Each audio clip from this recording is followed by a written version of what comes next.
Ok, bienvenue dans cette vidéo, c'est encore Aristide, votre frère. J'espère que vous allez bien. Voilà, nous sommes comme ça à l'aéroport de Zaventem, comme je vous l'ai dit tantôt. C'était pour récupérer deux étudiants qui ont obtenu leur visa depuis Dubaï. Et cette vidéo concerne tous les étudiants étrangers, africains ou travailleurs qui résident du côté de Dubaï. Vous aviez un bac, vous vous trouvez à Dubaï. Et que vous aviez peut-être émigré à Dubaï, peut-être pour des raisons de travail. Mais qu'à partir, avant d'aller à Dubaï, vous aviez obtenu un bac. Ceci dont vous concerne. Alors, chers amis, sachez qu'il est d'abord tout possible de faire votre procédure depuis Dubaï sans toutefois rentrer dans votre pays d'origine. Je vais recommencer. Supposons que toi, tu es parti à Dubaï, peut-être dans le cadre du travail ou pour te chercher. Et avant d'aller, tu avais déjà un bac dans ton pays d'origine. Et à l'heure où tu suis cette vidéo, tu es en situation régulière à Dubaï. Peut-être ta situation est conditionnée par le cadre de ton travail. Et tu te poses la question à savoir, est-ce que je peux faire ma procédure? Par cette vidéo et ces différents témoignages, pas seulement de Patrick, de Eric qui ont témoigné aujourd'hui et même encore des autres témoignages, sache que c'est possible. Alors, comment se déroule donc la procédure si tu te trouves à Dubaï? Sache que la procédure se déroule en 4 étapes. La première étape, c'est la phase de l'équivalence du diplôme. La deuxième étape, c'est la phase de demande d'admission dans une école reconnue par l'État belge. Ça peut être une université ou ça peut être une haute école. La troisième étape, c'est la phase de la prise en charge. C'est-à-dire qu'il faudra chercher quelqu'un qui vous prendra en charge pour la durée de vos études en Belgique. La quatrième et la dernière étape, c'est l'étape des démarches administratives en vue de l'obtention de votre visa d'études pour la Belgique. Donc, c'est les 4 étapes pour les études en Belgique. Alors, tu résides à Dubaï, tu es en situation régulière, c'est-à-dire tu es en situation régulière. Je ne sais pas s'il faut expliquer ça autrement.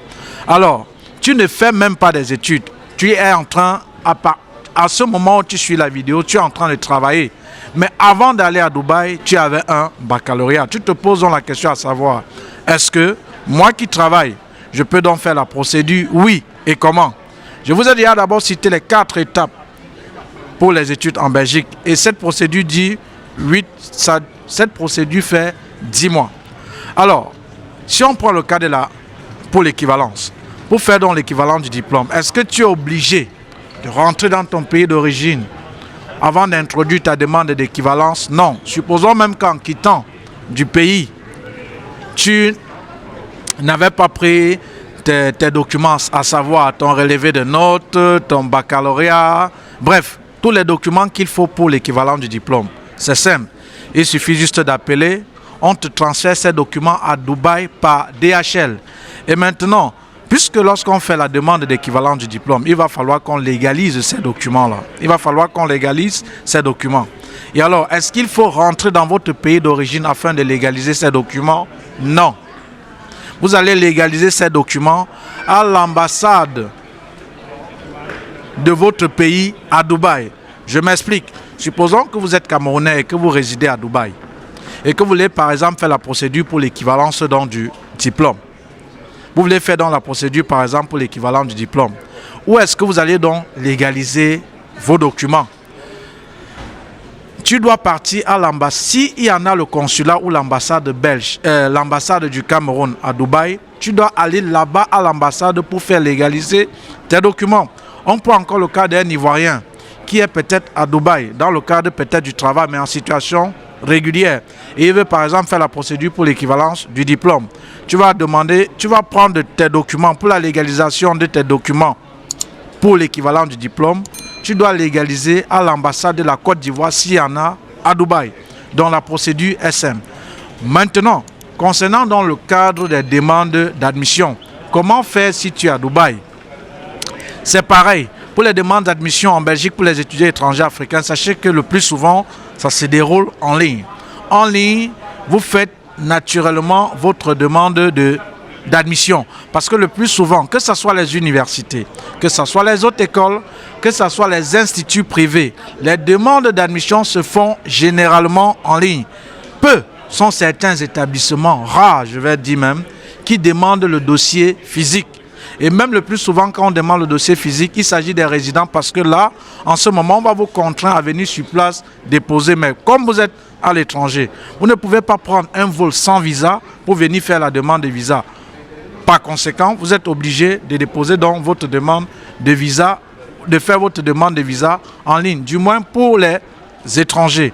Alors, si tu aimerais postuler dans une université, si tu aimerais postuler dans une haute école, les autres écoles vont vous demander le plus souvent les scans de vos originaux.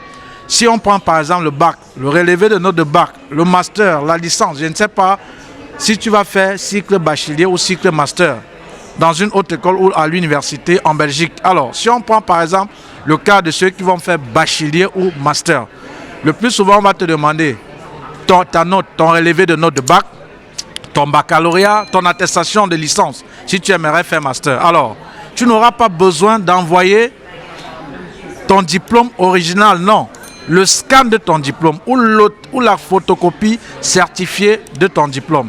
Et comme je vous ai encore dit, le plus souvent, ces demandes d'admission se font en ligne. Et lorsque vous avez ces scans, vous les envoyez en ligne. C'est par mail que ça se fait. Aussi simple que ça.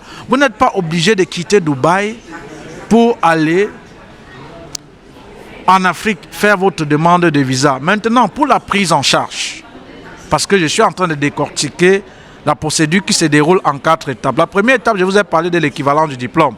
Je vous ai dit comment faire. La seconde, qui était l'admission, je vous ai dit comment faire. Maintenant, l'étape de la prise en charge. Maintenant, si la prise en charge, c'est quoi? Parce qu'une fois que vous aviez l'équivalence qui oriente le choix de vos études en Belgique, une fois maintenant que vous aviez la demande d'admission, que vous avez obtenu une admission, il va falloir qu'une personne vous prenne en charge pour la durée de vos études. Ça peut être pour une année ou ça peut être pour toute la durée des études. Et quelles sont les conditions pour prendre un étudiant en charge? 2 conditions. 1. Que celui qui aimerait vous prendre en charge ait le salaire minimum que doit disposer pour prendre un étudiant en charge. Qu'un garant doit disposer pour prendre un étudiant en charge. Deuxième condition, s'il est capable de fournir les documents requis lors de la légalisation de la prise en charge. Parce que lorsque vous voulez faire la demande ou lorsqu'on veut vous prendre en charge, la première question est de se poser, est-ce que celui qui me prendra en charge aura le salaire minimum que l'État belge demande pour me prendre en charge? Et si vous ne saviez pas dans le programme en formation vidéo, je vous montre comment calculer ce salaire-là et quel est le salaire net. Parce que, entre parenthèses, sachez qu'au fur et à mesure, comme cette année, le montant est indexé. Donc, on augmente le montant. Donc, attention de prendre des personnes qui ne sont pas solvables. La deuxième condition, c'est est-ce que celui qui me prend donc en charge est capable de fournir les documents requis lors de la légalisation de la prise en charge. S'il est capable, alors il peut vous prendre en charge, peu importe où il réside. S'il réside en Belgique, c'est-à-dire cette personne qui veut vous prendre en charge ou qui peut vous prendre en charge peut résider en Belgique, à condition qu'il soit solvable et il soit capable de fournir les documents requis lors de la prise en charge. Si la personne réside dans le même pays que toi, par exemple, si tu es à Dubaï et que celui qui aimerait te prendre en charge réside en Dubaï, à partir du moment où il est solvable, il peut te prendre en charge. Ça peut être ton employeur, ça peut être une connaissance, ça peut être. L'essentiel est qu'il ait le salaire requis pour te prendre en charge. Et alors, il y a aussi une autre possibilité, cette personne-là peut aussi résider dans un tiers pays, c'est-à-dire vous êtes à Dubaï et qu'il réside soit en France, aux États-Unis, je ne sais pas où, il peut vous prendre en charge. Donc vous voyez que de toute ça c'est d'abord les 3 étapes, c'est-à-dire on a parlé de l'équivalent du diplôme, on a parlé des demandes d'admission et maintenant on a parlé de la prise en charge. Donc peu importe où réside le garant, il peut vous prendre en charge. Et vous n'êtes pas obligé de rentrer dans votre pays d'origine pour qu'il vous prenne en charge. Comment se déroule donc cette prise en charge, vous qui êtes à Dubaï? Alors, supposons que vous êtes à Dubaï et que le garant qui aimerait vous prendre en charge, ça peut être peut-être votre employeur, une connaissance, un ami, je ne sais pas qui sais-je. Il va aller à l'ambassade belge ou c'est au consulat, peu importe, belge, pour signer la prise en charge. il y a des documents qu'il doit fournir dans le programme en formation vidéo. Je vous montre quels sont ces documents. Et vous n'allez seulement que lui donner votre attestation d'admission et votre carte d'identité. Parce que c'est avec ça qu'il va faire il va signer votre prise en charge. Vous voyez que jusqu'à présent, vous n'êtes pas toujours rentré à Dubaï vous n'êtes pas toujours rentré dans votre pays d'origine, bien que vous vivez à Dubaï pour faire votre procédure. Non. Supposons que vous êtes toujours à Dubaï, vous êtes ivoirien, que vous êtes à Dubaï et que vous avez déjà l'équivalence, vous avez déjà la demande d'admission et que vous voulez que votre garant vous prenne en charge. Vous pouviez scanner votre carte d'identité ou peut-être votre passeport, si vous aviez, si c'est encore valide, et avec l'annexe 32 plus l'attestation d'admission, vous scannez, vous l'envoyez par mail, il imprime et il va partir à la commune ou à l'ambassade. Si vous êtes ivoirien, il va partir à l'ambassade de la Côte d'Ivoire, il va partir à l'ambassade belge de la Côte d'Ivoire, signer cette prise en charge, sans forcément que vous y soyez. Et même lorsqu'il va signer la prise en charge, une fois que ça sera signé, il va vous renvoyer ça à Dubaï. Pourquoi? Parce que retenez que lorsque vous faites les demandes de visa, et que vous êtes à l'étranger, sachez que une des pièces maîtresses durant toute la procédure, c'est on demande l'annexe 32, c'est-à-dire l'engagement de prise en charge en original. Il n'y a pas de photocopie, non, en original, chers amis. Donc ça veut dire quoi? Si tu es donc en Côte d'Ivoire et qu'il va signer ta prise en charge, tu scannes ton attestation d'admission, ton passeport et l'annexe 32, tu l'envoies, il imprime, il passe signer la prise en charge. Quand il finit, il récupère, il t'envoie à Dubaï. Ça, maintenant, si tu es encore Camerounais, un exemple, et que peut-être ton garant réside en Belgique, tu l'envoies le scan de ton attestation d'admission, ton passeport, et tu remplis l'annexe 32. Tu l'envoies par mail, il imprime, il signe, il remplit. Après, quand ça finit, il te renvoie. Aussi simple que ça. Tu n'es pas obligé de rentrer, de quitter Dubaï pour aller en Côte d'Ivoire ou au Cameroun pour faire cette prise en charge. Maintenant, une fois que tu as donc encore l'admission, que tu as la prise en charge, que le garant t'a pris en charge en fonction de la durée de tes études, il va maintenant falloir que tu fasses des démarches administratives pour faire ta demande de visa. Alors, à savoir, ton extrait, bref, il y a toute une démarche dans le programme en formation vidéo, je t'explique très bien. Et maintenant, une fois que tu as donc réuni tous ces documents, maintenant tu vas aller faire donc ta demande de visa. Et lorsque tu fais ta demande de visa, tu attends. Et dès que tu obtiens le visa, à partir de Dubaï, tu voyages pour la Belgique, aussi simple que ça. Donc, si vous résidez à Dubaï, que vous êtes étranger et surtout en situation régulière, et que vous voulez faire la procédure, chers amis, donc tout au long de cette vidéo, je vous ai donc montré comment le faire. C'est pourquoi j'ai intitulé le titre « Comment étudier en Belgique lorsque vous êtes à... Comment faire aller étudier, aller poursuivre vos études en Belgique lorsque vous résidez à Dubaï ». Donc pour tous mes frères africains qui sont du côté de Dubaï et que vous aimeriez faire la procédure, cette vidéo donc est faite pour vous.